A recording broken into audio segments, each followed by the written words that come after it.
today on Divorce Court. I have lots of trust issues when it comes to Mackenzie. My girlfriend has insecurity problems as far as her thinking that I'm going to leave her for a man. This is my first relationship, so I'm really scared of being heartbroken.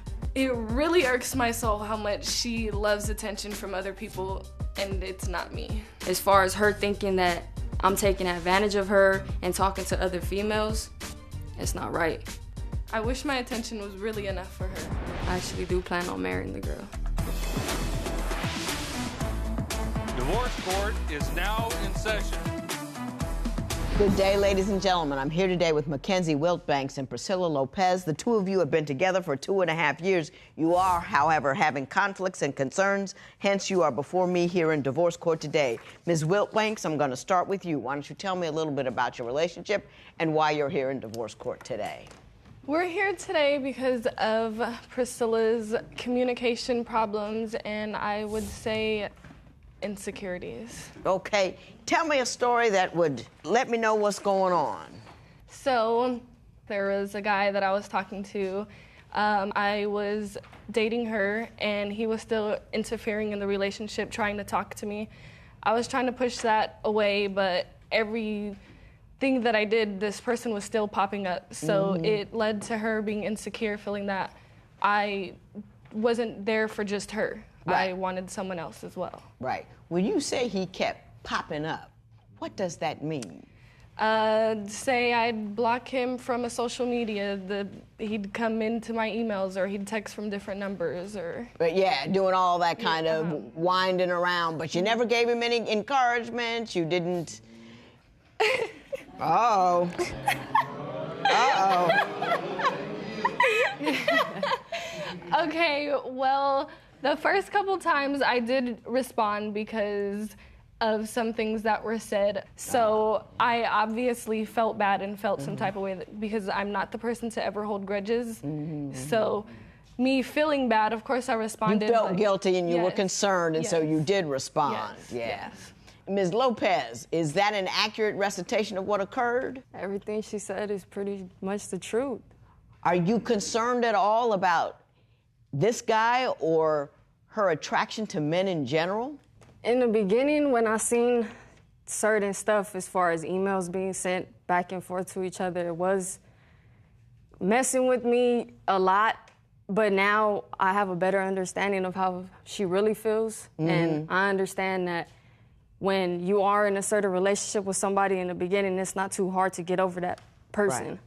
But I just want to respect, because she made me feel like I was the only person in the picture when I really wasn't. So she was less than honest with you about the nature of her contact with this guy. Yes. Even though it was, is that true? Yeah. You should all, people, be truthful. When everybody understands I've got a life, and when that life, when that relationship ends, it's always a little messy. Everybody just doesn't walk off. You say, look, I was dating this guy. He got a thing. He keep calling me. I don't like him, but he keeps, you know what I'm saying? That way it's easier. You don't have to pretend. You don't have to fake and fade out.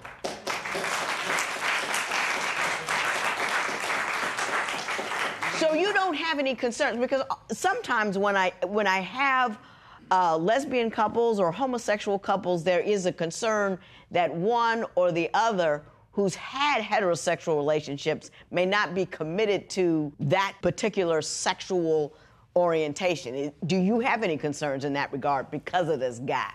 I mean, in the back of my mind, I always think about her messing around with guys and stuff, but I try not to think about it as much no more, because she did give me a promise ring.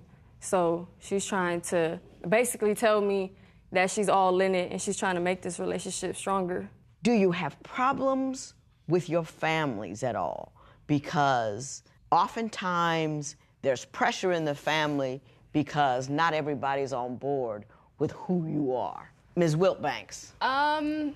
I wouldn't say they necessarily try and get in our relationship as far as like us dating each other, but our sexual preference, of course, yeah, they have a problem with it. More of my dad's side, though. Right. Are they interfering?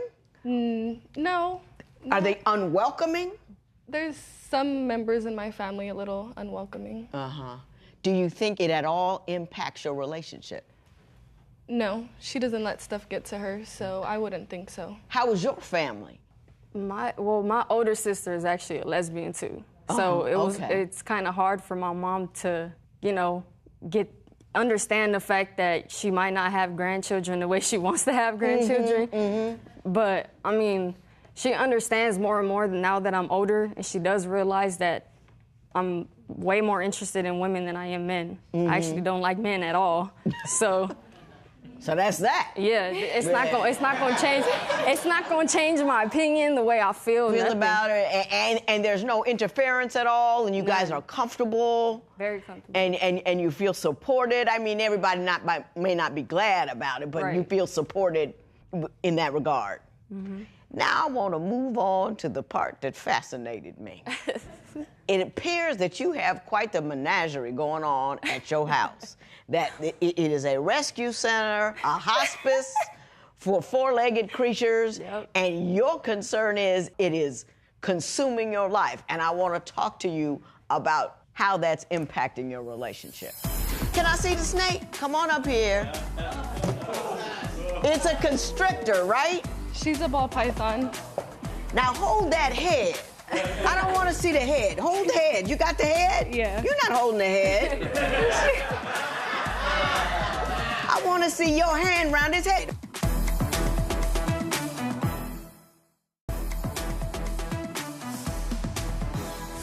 Now, Ms. Lopez, I understand that Ms. Wilbanks has quite the menagerie at home, a whole lot of animals.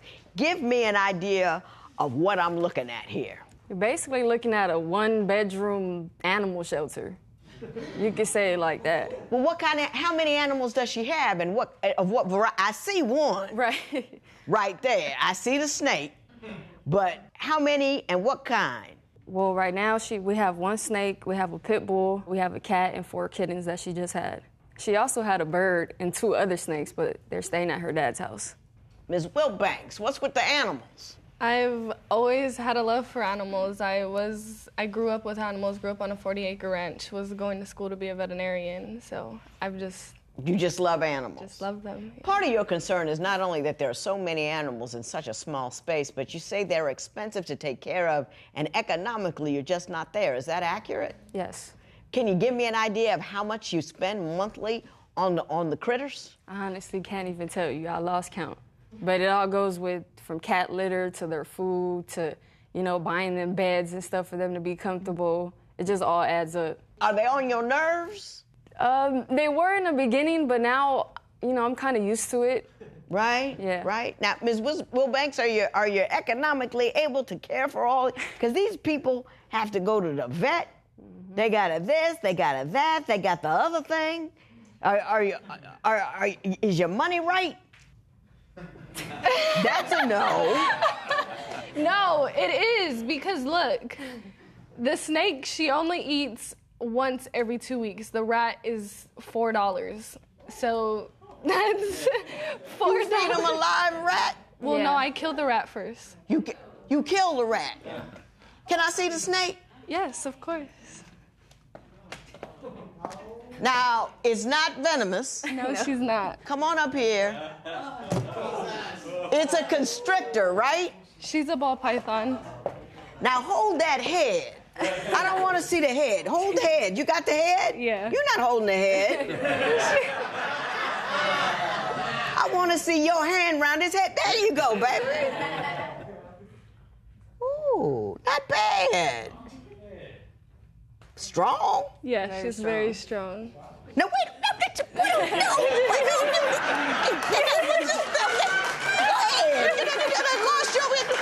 She's not gonna let the thing go.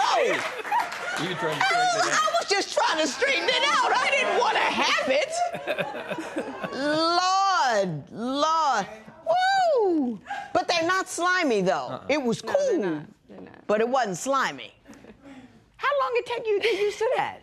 A couple months, actually. She don't make you kill a rat, does she? No, she does everything by herself. She does everything by herself? I just watch. You just watch? It's pretty okay. interesting. Yeah, it's all right. amazing, actually. Do you have any requests in that regard? Do you want her to cut it down, or are you concerned, or is it now just a kitchen part of the woman that you're with and you okay with it? I just want her to slow down with the animals until we get a bigger place than she could have, as big as a farm she wants. Oh, you want a farm?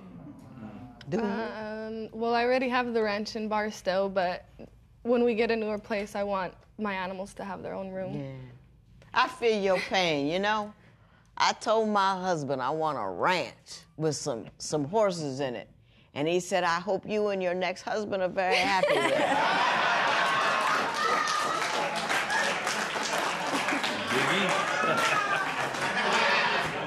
What are you gonna do? You know, I mean, a man is harder to find than a ranch, so I'm gonna keep Big E and let go of the horses. The animals leads me to your next concern, which is you are very focused and very interested on being economically stable and getting to the next phase in your life in a reasonable manner, and Ms. Wilbanks not so much. So I'm gonna ask what's going on and how that's causing conflict in your relationship. I just really want her to stay focused and learn to be independent and have certain goals for her to reach. Well, my grandma's old school, so she always told me to date someone who can take care of you. Do you think that's wise?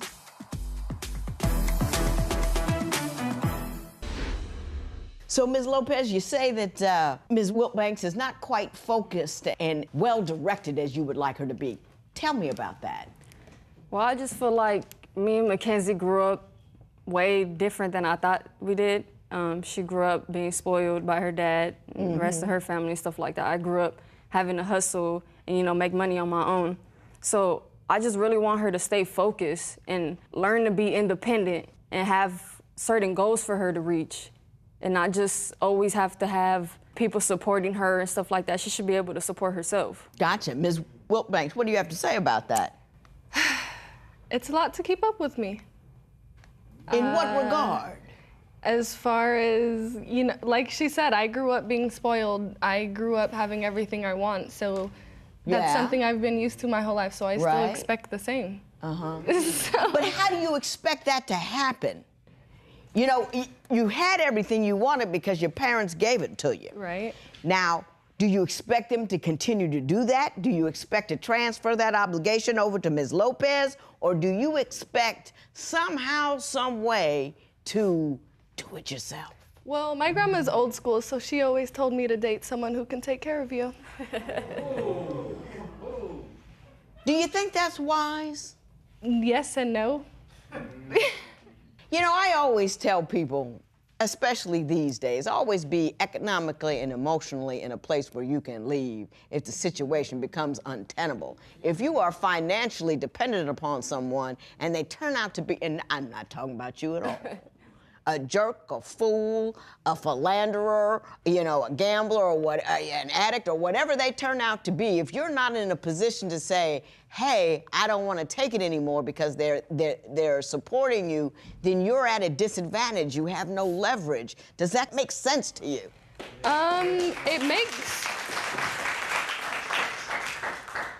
It makes sense, but it's not me being completely dependent on her. I have my job, I work. It's just a matter of me saving. I'd rather spend than save what I have. Because at the end of the day, if she was to leave, I can go back to my family who's gonna continue to take care of me. How old are you? I'm 22. Let me tell you something, young lady. Life is long. Parents die. To the extent that you expect everything to be handed to you, deeper still, you will not be happy with anything you have. It's crazy if people hand you. You expect, you don't appreciate, you don't understand the strength. But hey, it took me 5 years to write a book. I made less money than I make in a morning here on that book. But man, am I proud of every cent I make off that book because that was my work, that was my effort, that was my strength, and it gives you a sense of accomplishment that is worth more than some nice shoes. Sometimes I think young people these days off the Twitter and the Instagram and all this Facebook and see the boots and the makeup and the this and the that, and they think that's where the joy is. The joy isn't there. The joy is the getting somewhere that you weren't yesterday. You can't purchase it. You got to accomplish it. And I just hope you Hope you feel that. Do you understand what I'm telling you? Yes, I understand. Does that helpful? Makes sense, yes. I hope so. Now let me tell you what I think you need to do now.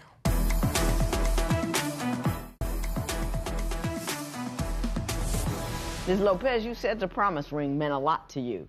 What do you expect to happen from today forward? I just really want her to fix her attitude. That's basically the main thing that I came here for. What do you want her to fix? Is it just about what she wants to do in life, which is pretty much just have her hand out, or is it an attitude about other things?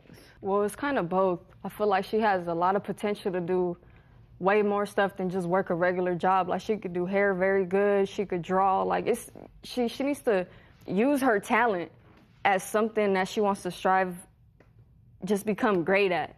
Right. Because I have my DJing stuff and she's always there supporting me 100%, but I don't want her to always be so dependent on her family and just hope and pray that they're always there for her. Even though they're always supposed to be there for her, but as far as money situations like that, I don't think she should be asking her for any more money. She's too grown for that. Well, Ms. Wilbanks, do you have a response to that? Not really, because as much as I grow, as I can be 40 years old, my dad's still gonna text me every day saying I could be 40. saying that he's always gonna be here for me and But whatever. that's not true. When I was 40, my dad was gone. That's not true. You're gonna outlive him. If it works out right, you're gonna outlive him. So he's not always going to be there. And the thing is, it's all about the launch.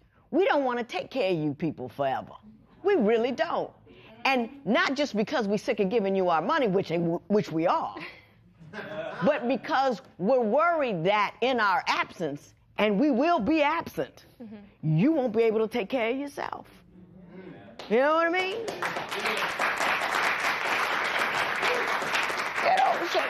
So rise up, rise above, get it together. Don't put the pressure on everybody else. You be your own person. And if you are your own person, you're going to enjoy life more. I got this job because when I had my last job, I didn't just do bare minimum. I did it, hooped and hollered and carried on in regular court. Someone saw me and put me on this court. Opportunities will arise when you rise up. Rise up. Opportunity may be waiting on you. You with me? And don't think about it like work. The journey in and of itself is fun, as long as you know you're on a journey. You with me? Yes. I tried. This matter is adjourned.